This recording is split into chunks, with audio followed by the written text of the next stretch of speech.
Let's go into my room.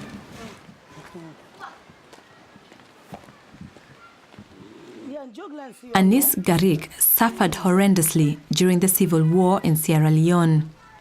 10 years on, she still struggles with the horrific memories. When they attack us in our village, they torture me too much. They treat us bad.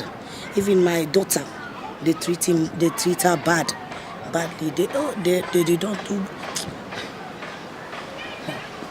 They did not do.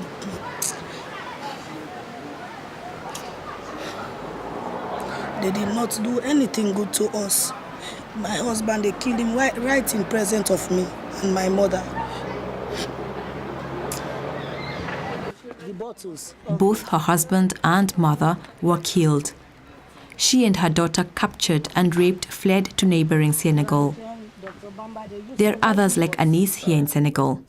Barry is from Mauritania, where he says his teeth were extracted one by security agents.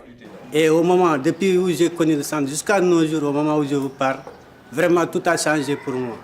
Parce que non seulement ils m'ont apporté des soins au niveau du gastrique, mais aussi ils m'ont aidé à retrouver des prothèses dentaires. Moi, je n'ai jamais eu de dents. C'est grâce à eux que j'ai retrouvé la dentition. Fleeing war and repressive conditions from different parts of Africa, victims of torture come to the African Center for the Prevention and Resolution of Conflicts in search of peace of mind and to heal their psychological and physical scars. At the center, the victims using the broken telephone game are urged to speak up for themselves to avoid having their stories distorted.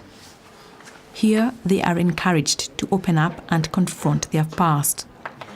Dr. Diop Bamba, who heads the Rehabilitation Center, reinforces this need. I think that it is very important to give our message where we have to give our message.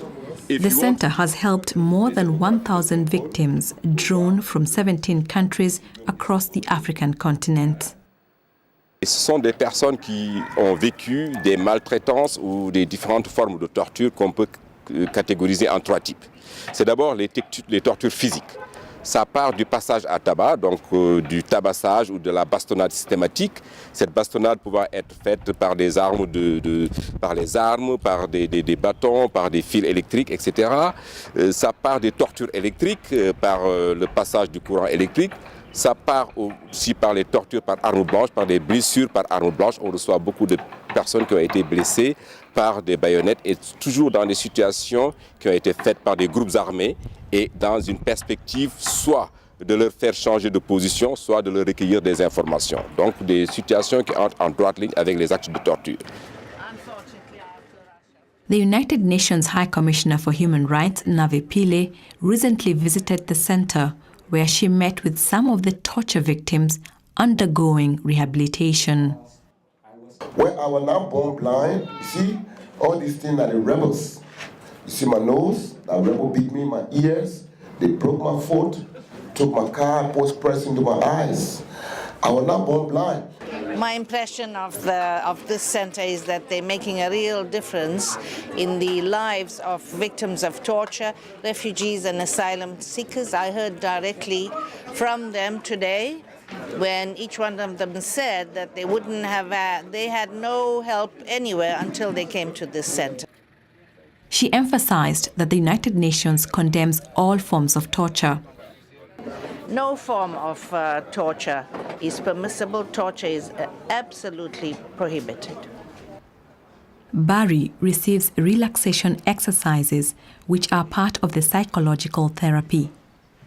The center is funded by the United Nations Voluntary Fund for Victims of Torture and helps victims like Barry and Anis get back on their feet by giving them medical, legal, and financial aid.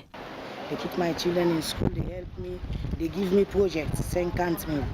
When they give me, I started to do business, small business. Then I started to go to Mauritania to go and buy markets there. With systematic treatment and social support, victims like Anis are able to regain their confidence. But experts express concern that despite the prohibition of torture, it continues unabated.